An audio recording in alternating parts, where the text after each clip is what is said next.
Hey guys, Sam with SCF Garage Doors here. We are in beautiful Rancho Cordova. We've got a client here, 3 customer supplied openers. We're using the Chamberlain 1/2 horsepower belt drive today.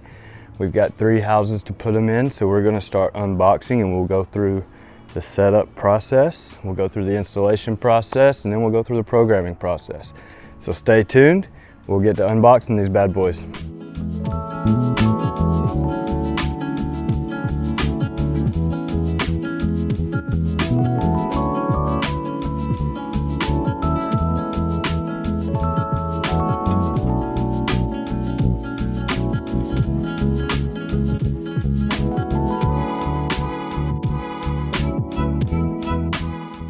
All right, now that we've got everything unboxed, I like to go ahead and start to prep all of my parts that are going to be installed separately. So we'll start with our sensors. And the reason that I'm cutting this extra wire off of these sensors in these new homes out here that Lennar is building, they pre-wire everything. And you'll see as we go in, all the wires run inside of the walls. So we just need to connect them to those wires.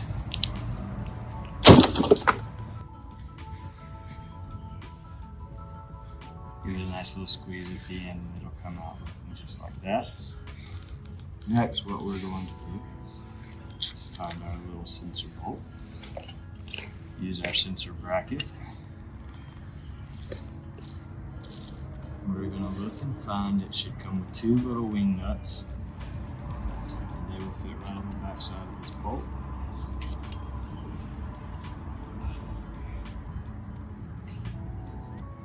Tighten it up and make sure it is straight. Your installation, we will need to do adjustments later probably, but that is your sensor. So you'll repeat that process.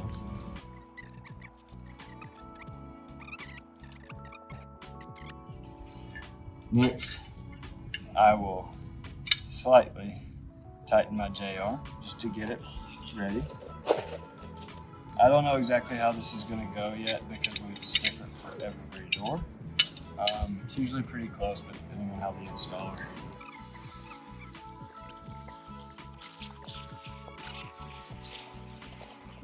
So now, what we are going to work on is we'll right over here.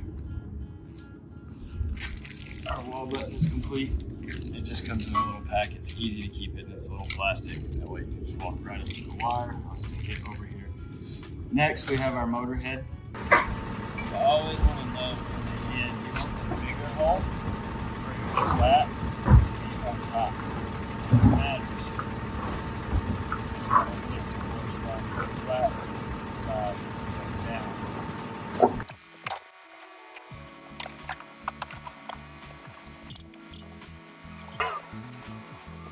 We have everything that we just discussed right here. Bolts, the trolley, pulleys, belts.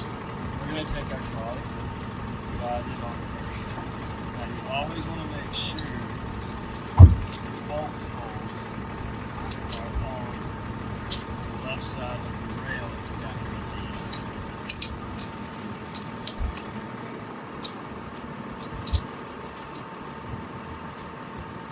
end. Next, belt.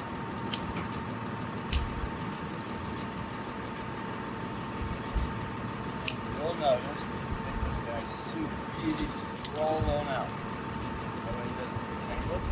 We'll have him in as a little opening. Run it through and down to the trolley. Put it in. Super simple.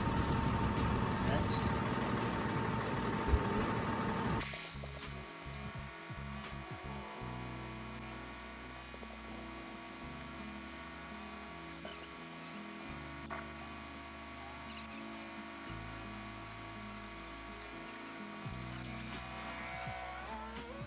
And our flat edge of the bolt is going to go in on the outside here.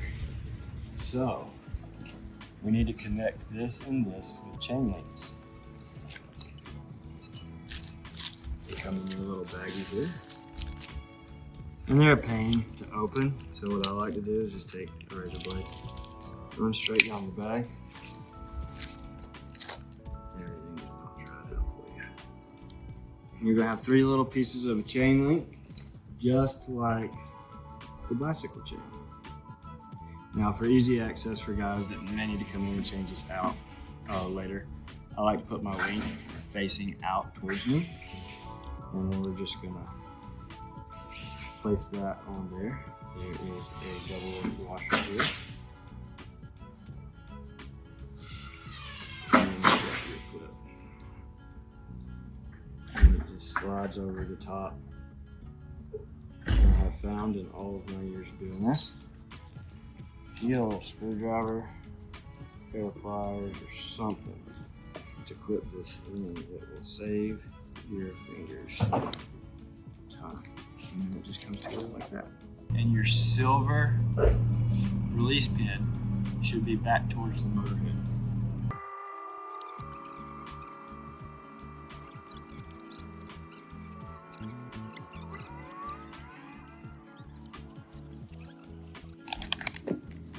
You have a motor that is near complete.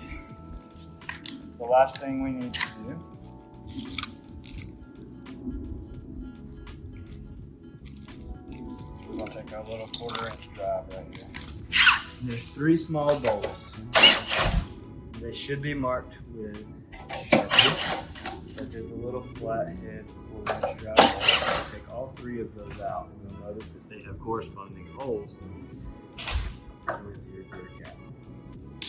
And you just slide it in the bottom.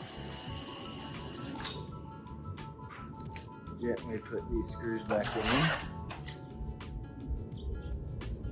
If you ratchet it down too tight, you'll just break the plastic. You don't have a cap. All right, so that is pretty much the prep work of getting your garage door opener ready. Now, let's go to the installation process.